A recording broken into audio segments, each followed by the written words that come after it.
So first, you have to lay down blue painter's tape on the print bed.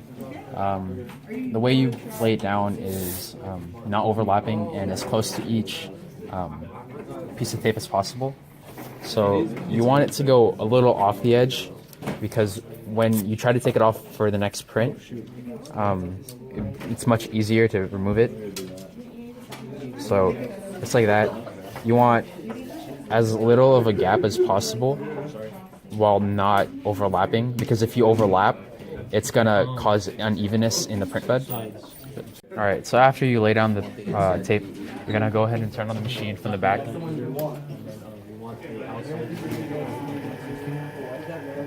And then you're gonna go ahead and let it load. So then with this dial, you're gonna go ahead and click it. And then you're gonna go to quick settings. And then after, you're gonna press preheat PLA and then home all. And then as you see, the printer is gonna go ahead and set everything to home.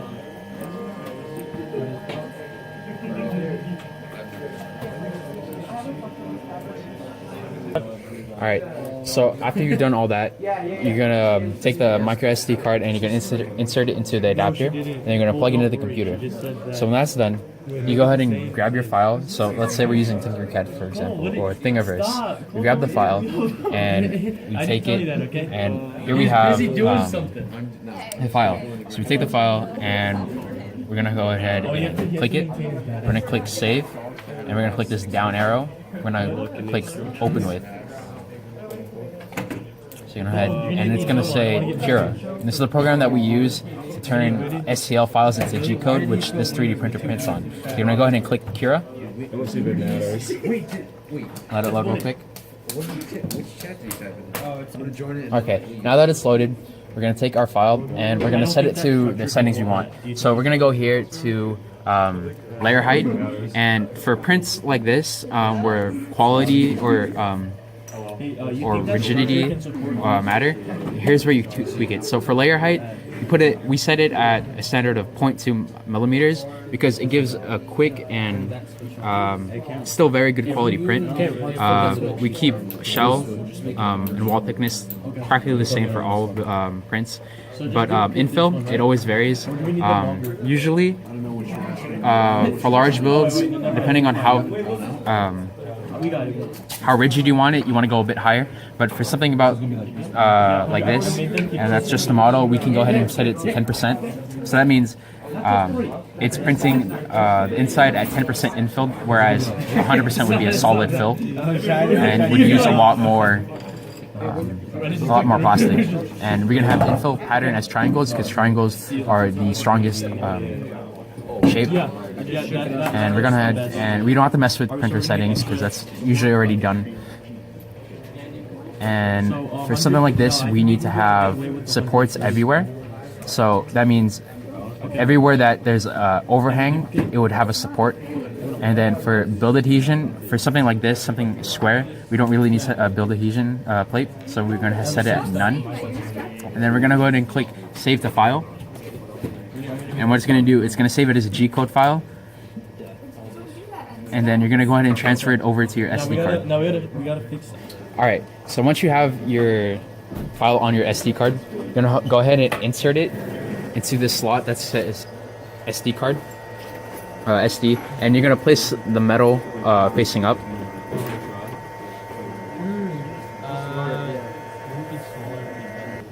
All right, now that it's inserted, you're gonna go ahead and click the scroller again, and you're gonna go ahead and go down to SD card. You're gonna go ahead and print file.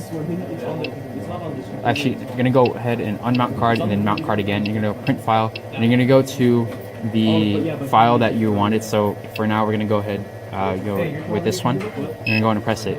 After that, it's gonna wait till it gets to around 215 degrees Celsius.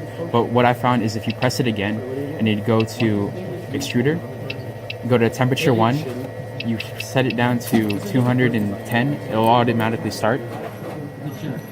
But once it does that, you can go ahead and set it back to 215, and then go ahead and go back. And then from there, the printer should start.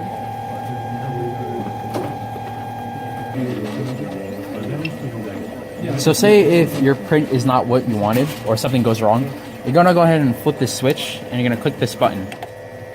So what that did is just reset the machine. And from here, you can go ahead and remove the stepper and the hot end. And you can remove whatever is on here. Alright, so, but before all this, or if you find that something went wrong, and that's most likely due to the bed being unlevel. So to level the bed, you're gonna go ahead and set it to the corner. And you're gonna take a piece of paper. Alright, so then you wanna make sure when you level it that this thing is just high enough to where where a piece of paper can fit right underneath. So you're gonna go to the corners, and each corner you're gonna go ahead and test to see if it's gonna go underneath. So if it doesn't go underneath, you're gonna go ahead and turn the knob counterclockwise until you can go underneath. Just like that. You barely want it to go any higher and it's gonna be too high. Any lower, it's gonna smash, it's gonna smush the print.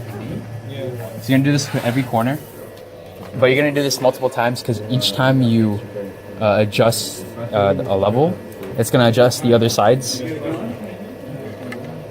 And if it needs to be tightened, just gonna go ahead and do spin it clockwise.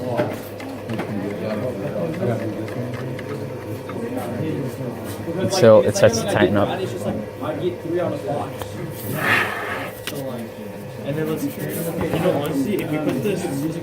So right here, it's too tight where I can't even move it. I'm gonna go ahead and spin it to where it becomes loose. And then you're gonna want to check the middle, because that's where you're gonna be printing. You want to make sure this thing slides easily in every single point.